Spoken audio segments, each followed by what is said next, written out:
فقد قال النبي صلی اللہ علیہ وسلم من جعل همومه ہما واحدا هم الآخرة کفاہ اللہ ہم دنیا۔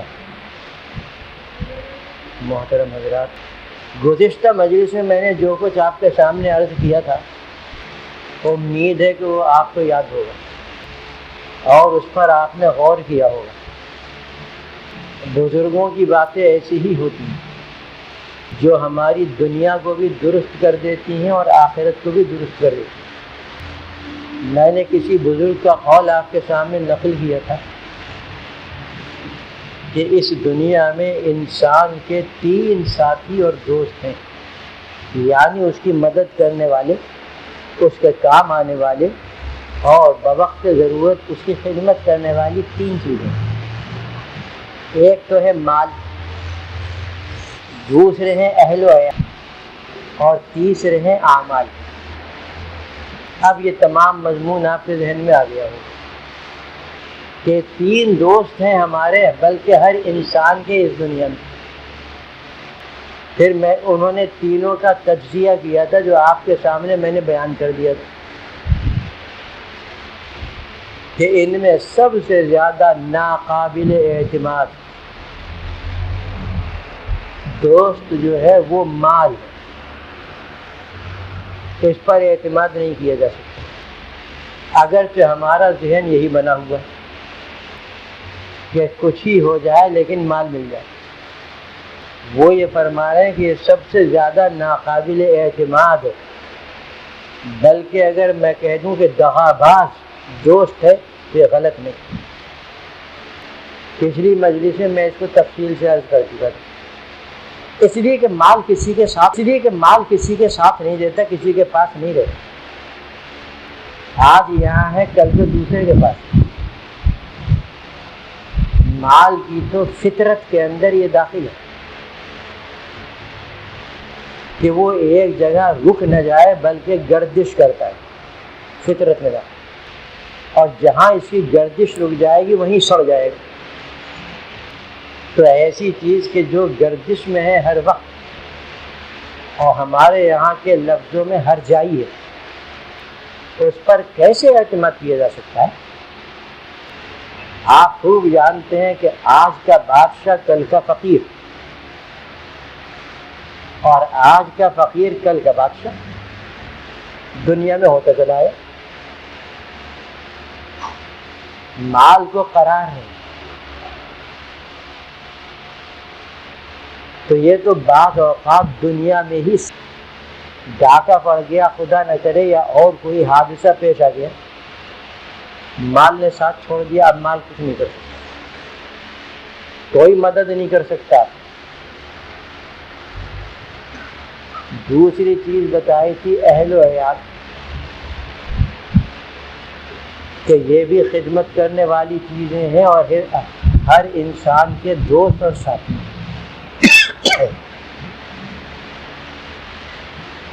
جیسا کہ ہمیں اللہ تعالیٰ نے عطا فرما رکھے ہیں ایسے اہل و عیال، لیکن اگر یہی اہل و عیال خراب صحبتوں میں بیٹھ جائیں تو پھر بجائے خدمت کے یہ وبال بن جاتے ہیں۔ یعنی اگر اپنے اہل و عیال کی صحیح تربیت نہ کی ہو اور ان کو شیطانوں کے حوالے کر رکھا ہو تو وہ ہمارے لیے ایک لمحے کے واسطے بھی خدمتگار نہیں ہوں، بلکہ وہ ہمارے لیے وبال جان بن جائے۔ کیونکہ میں نے ایسے لوگوں کو دیکھا ہے جو اپنی اولاد کے ستائے جانے کی وجہ سے موت کی تمنا کیا کرتے تھے۔ اولاد نے ستایا، خدمت نہیں کی، اپنی جوروؤں کا ساتھ دے کر ماں باپ کے اوپر ظلم کیا، تو ایسے ماں باپوں کو میں نے موت کی تمنا بلکہ دعائیں کرتے ہوئے دیکھا۔ ہاں اگر اہل و درست اور صحیح ہونے کا مطلب یہ ہے کہ ان کی تربیت ہم نے دینی انداز میں کی، یعنی ان کی تربیت اس انداز میں کی ہے کہ ان میں اللہ کا خوف پیدا ہو گیا، کیونکہ بغیر اللہ کے خوف کے کچھ نہیں ہو سکتا اس دنیا میں۔ خوف سمجھ لیجیے، اگر ایسی اولاد اللہ نے ہمیں عطا فرما دی کہ جس کے دل میں اس کا خوف موجود ہے، آخرت کا حساب و کتاب اور آخرت کے مواقع سے وہ واقف ہے اور ڈرتی ہے، تو پھر یقیناً یہ اولاد ہمارے لیے خدمت گار ہے، ہماری خادم ہے۔ ہمیں ہر طریقے سے مقدور بھر اور امکان بھر اس دنیا میں راحت پہنچائے گی، اس دنیا میں راحت پہنچائے گی، خود تکلیف برداشت کرے گی لیکن ماں باپ کو آرام دے گی۔ آج بھی ایسی اولاد بہتوں کو اللہ نے عطا فرما رکھی ہے۔ تو یہ اہل و عیال ہمارے دوست ہیں، ہمارے خادم ہیں، ہمیں آرام پہنچاتے ہیں،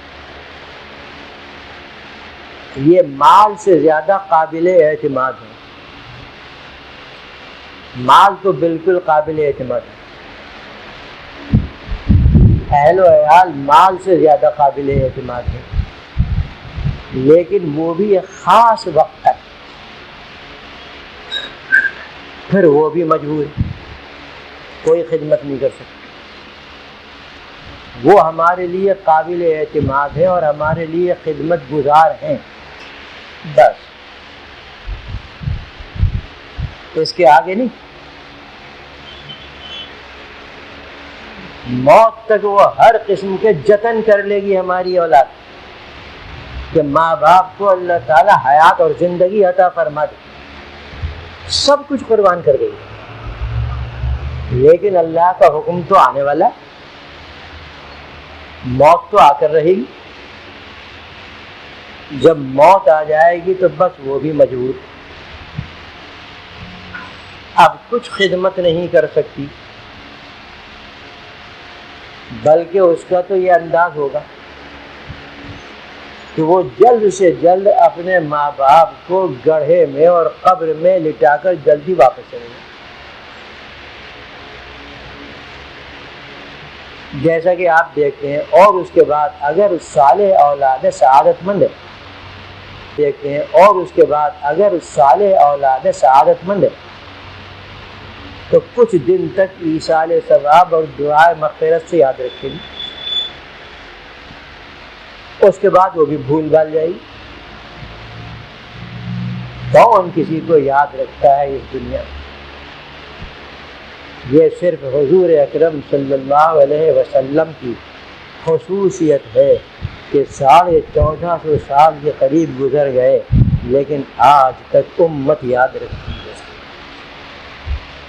کوئی کسی کو یاد نہیں۔ ماں باپ کو بھی 10-20 دن میں بھول جاتے، ہم سب کا یہی حال، میں بھی اس میں داخل ہوں اور آپ بھی داخل۔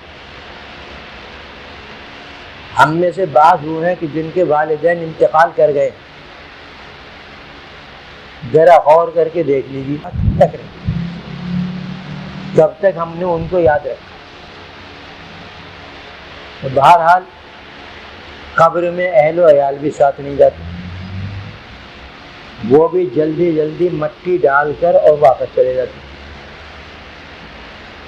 بس وہ ساتھ ہیں دنیا کی زندگی تک، بشرطے کہ وہ سعادت مند اولاد۔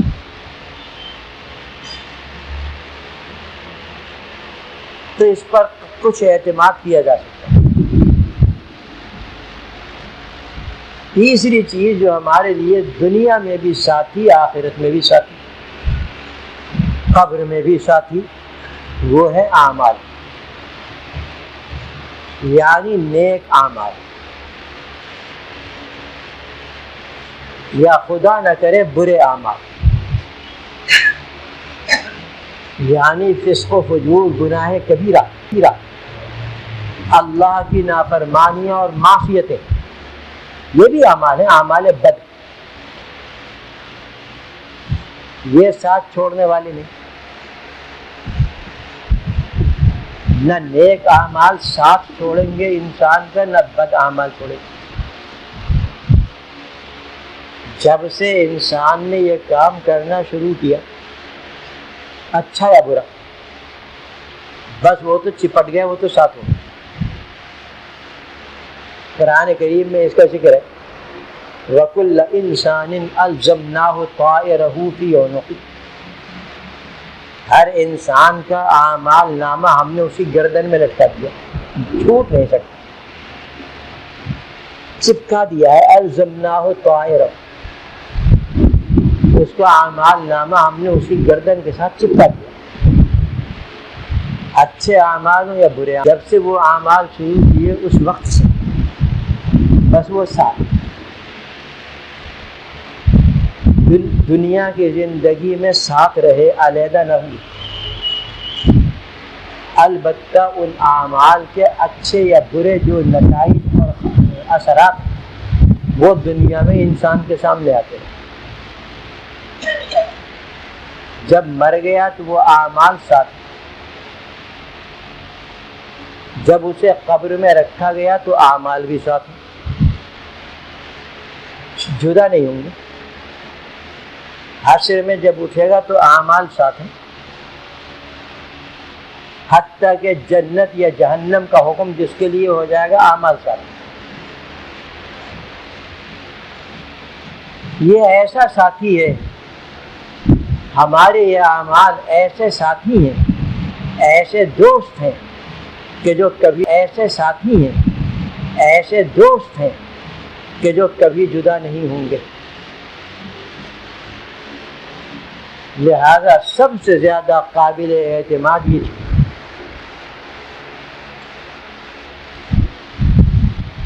جو ہم سے کبھی جدا نہ ہو۔ اب میں نے ابھی عرض کر دیا کہ اگر برے اعمال ہیں تو وہ بھی جدا نہیں ہوں گے، البتہ اگر اللہ نے توبہ قبول کر لی اور معاف فرما دیا تو الگ ہوگا، اور جو نیک اعمال ہیں وہ بھی جدا نہیں ہوں گے، وہ بھی ساتھ ساتھ رہیں گے، دنیا میں بھی ساتھ ہیں اپنے اثرات کے ساتھ۔ جیسا کہ گزشتہ مجلس میں نے عرض کیا تھا کہ نیک اعمال میں خاصیت اللہ نے رکھی ہے خیر و برکت کی، برکت ظاہر ہوگی، اچھا عمل جو ہوگا اس کی خیر و برکت دنیا میں ظاہر ہوگی، اور برے اعمال میں اور گناہوں میں اللہ تعالیٰ نے خاصیت رکھی ہے نحوست اور پریشانی، اس دنیا میں یہ خاصیت۔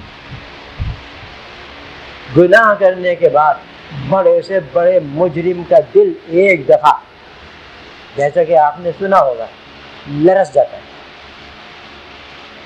بعد میں اس کا اثر زائل کر دے وہ اور بات ہے، لیکن لرز جاتا ہے، اور بسا اوقات تو ایسا لرزتا ہے کہ اس کے لیے ہمیشہ کے واسطے توبہ کا سبب بن جاتا ہے۔ ہماری کورنگی کے اندر، جسے آپ جانتے ہیں کہ بہت ہی کیسا علاقہ ہو چکا ہے، وہ 4 سال پہلے کی بات ہے، 4 سال پہلے کی بات ہے، محلے کی ایک مسجد میں ایک شخص، نوجوان لڑکا اعتکاف میں آ گیا۔ اللہ کو ہدایت دینا، بیٹھا رہا اعتکاف کے اندر، بیٹھا رہا۔ وہاں کے امام صاحب جنہوں نے مجھے یہ قصہ سنایا، ایک دن اس کو کچھ دعوت دی، تبلیغ کی اور دین کی، بس یہ دعوت سن کر وہ پھڑک گیا اور رونے لگا، بے تحاشا۔ امام صاحب گھبرا گئے کہ کیا بات ہو گئی، میں نے کوئی ایسی بات تو کہی نہیں، اس سے کیوں ہو رہا ہے؟ تقریباً 15 منٹ تک وہ روتا رہا دہاڑوں.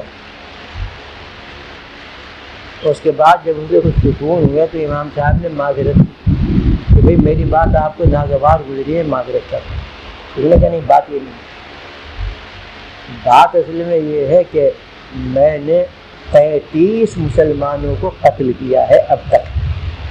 35 مسلمان، مجھے اس کا احساس، اللہ معاف کرے گئے اس لیے وہ 35 خونے ناحق کیے تھے. یہ 35 خونے ناحق کرنے کے بعد دیکھیے اس کے ضمیر نے کیا کیا. تو گناہ کی خاصیت جو اس سے نحوست پیدا ہوتی ہے، یعنی گناہ گار کے کاموں میں بے برکتی آ جاتی. جو گناہ آلود زندگی گزارتے ہیں تو اس دنیا کے اندر ان کی زندگی میں، ان کے کاروبار میں، ان کے معاملات میں، ان کے تعلقات میں، ان کے اہل و عیال میں، ہر چیز میں بے برکتی آ جاتی اور پریشانی آتی. نیک اعمال کرنے والوں کے معاملہ اس کے برخلاف ہے کہ ان کے ہر کام کے اندر برکت آتی ہے اور سکون ملتا ہے، امن و امان ان کو حاصل ہوتا ہے اور اللہ تعالیٰ کی جانب سے ان کی دستگیری ہوتی ہے. تو یہ اعمال جو ہے حضرت یہ ہے قابل اعتماد. میں نے بتایا تھا گزشتہ مجلس میں کہ قبر میں بھی یہ ساتھ نہیں چھوڑتے، وہاں بھی آتے. ایک حدیث تو میں نے گزشتہ مجلس میں آپ کو سناتی تھی.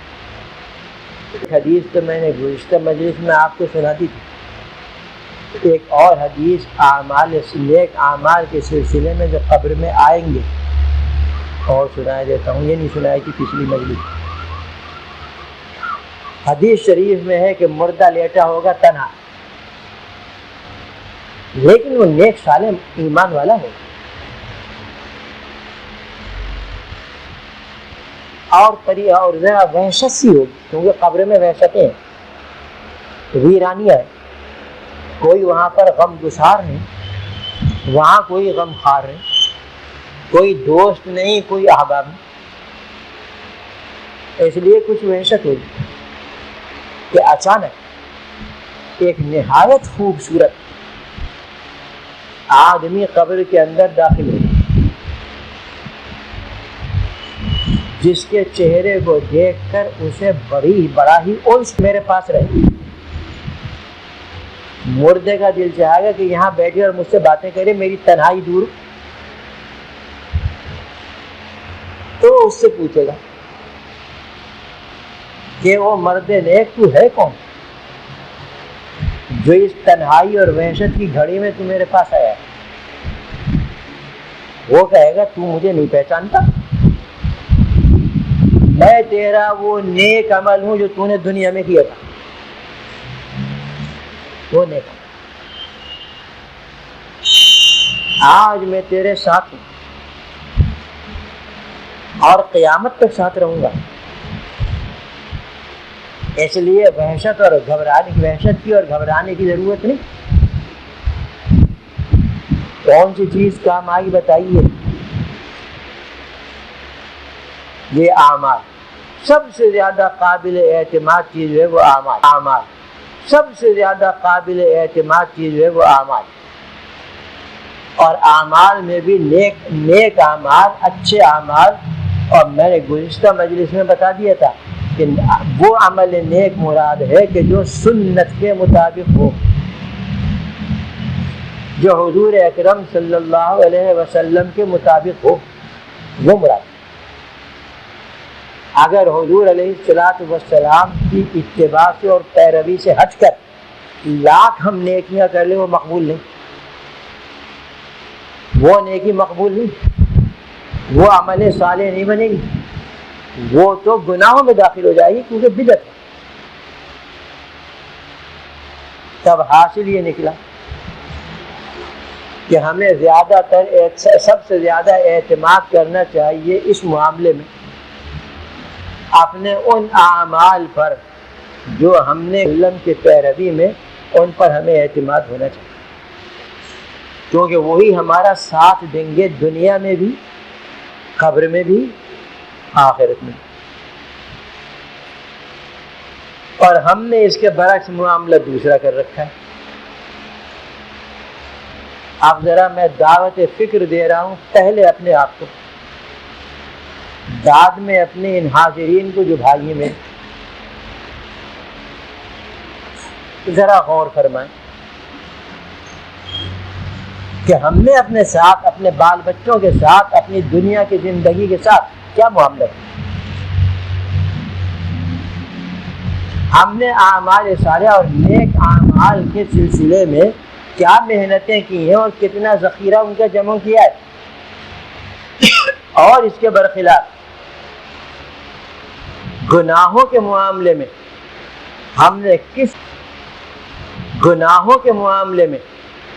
ہم نے کس قدر ذخائر کے ذخائر اور بڑے بڑے خزانے جمع کر رکھے ہیں۔ ذرا غور کیجیے، کہاں سے ہمارے پاس برکتیں آ جائیں اس دنیا میں، اور کہاں ہمارا اچھا حال ہو، اللہ نہ کرے قبر میں کیسے؟ جو ہمارا سب سے زیادہ قابل اعتماد دوست تھا، اس کو تو ہم نے گھر نکالا دے دیا کہ تیری ضرورت نہیں ہے ہمیں، نہ ہمیں ضرورت ہے، نہ ہمارے اہل و عیال کو ضرورت ہے،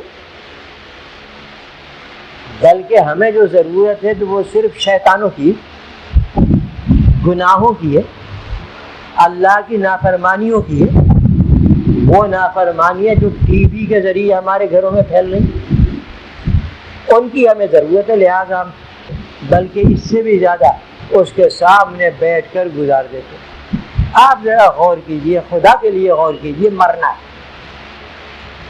زندہ رہیں، ہمیشہ کے لیے دنیا میں رہنا نہیں۔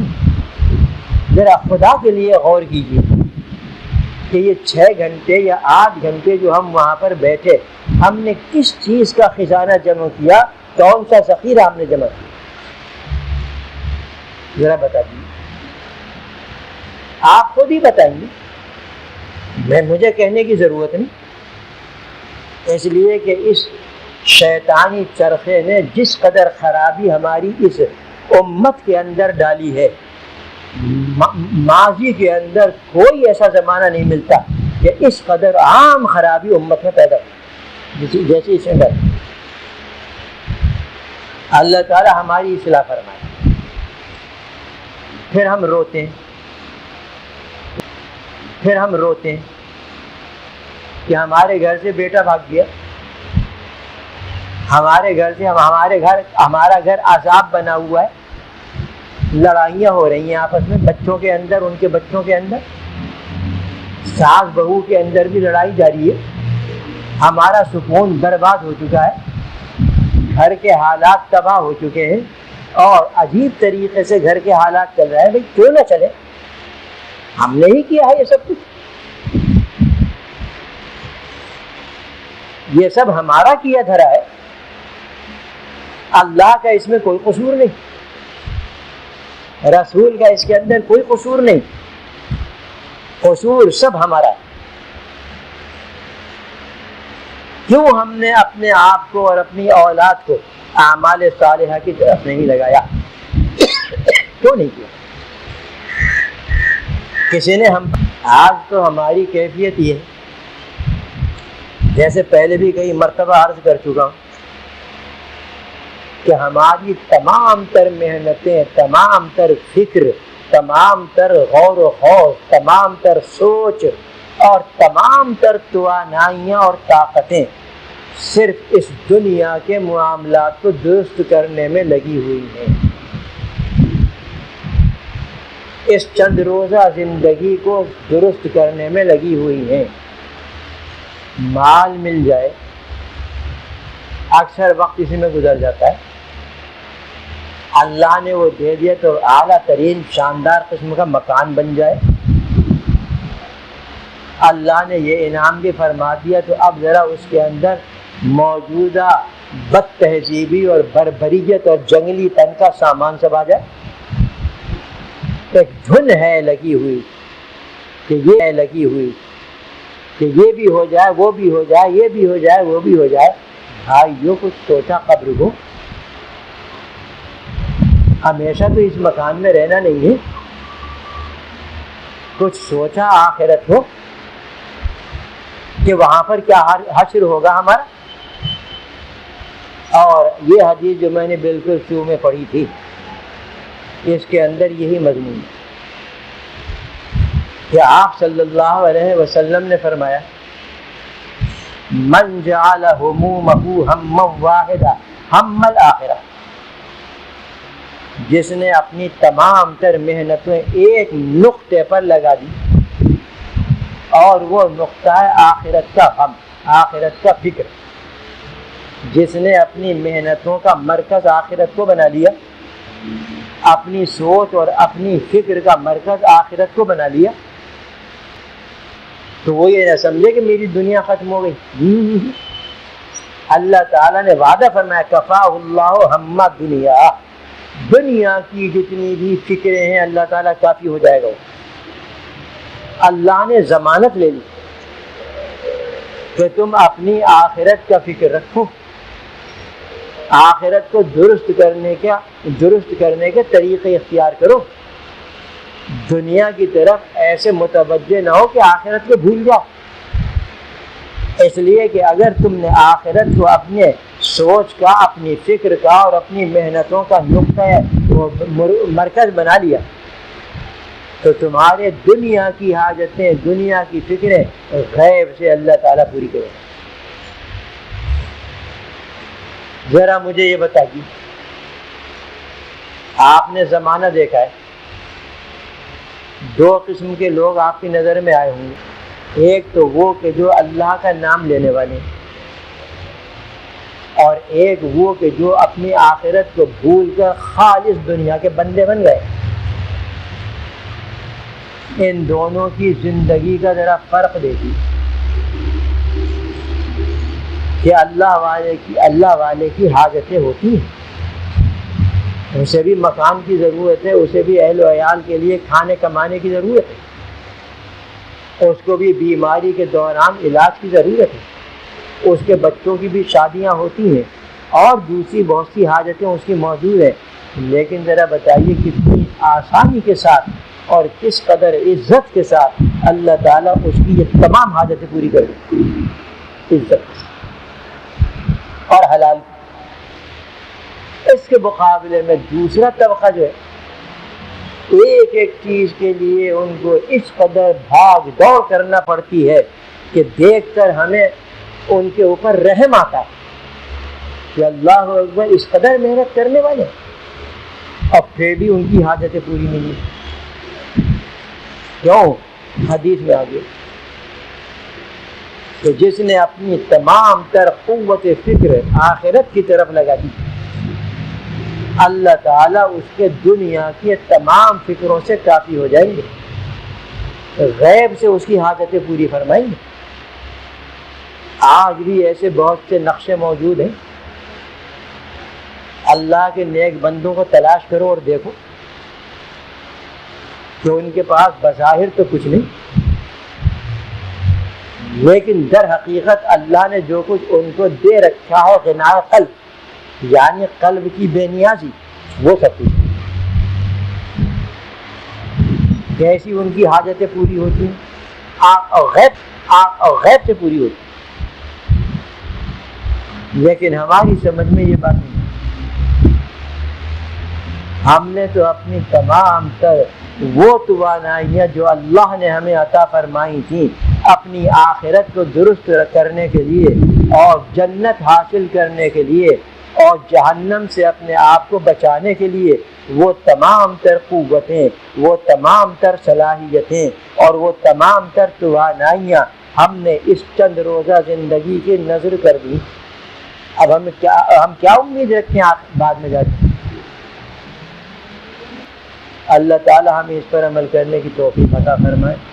اور دعا کریں کہ اللہ تعالی ہماری بھی اصلاح فرمائے، ہمارے اہل و عیال کی بھی اصلاح فرمائے، اور تمام مسلمان بھائیوں کی اور بہنوں کی اصلاح فرمائے، اور اللہ تعالی ہم سب کو صراط مستقیم پر چلنے کی توفیق عطا فرمائے۔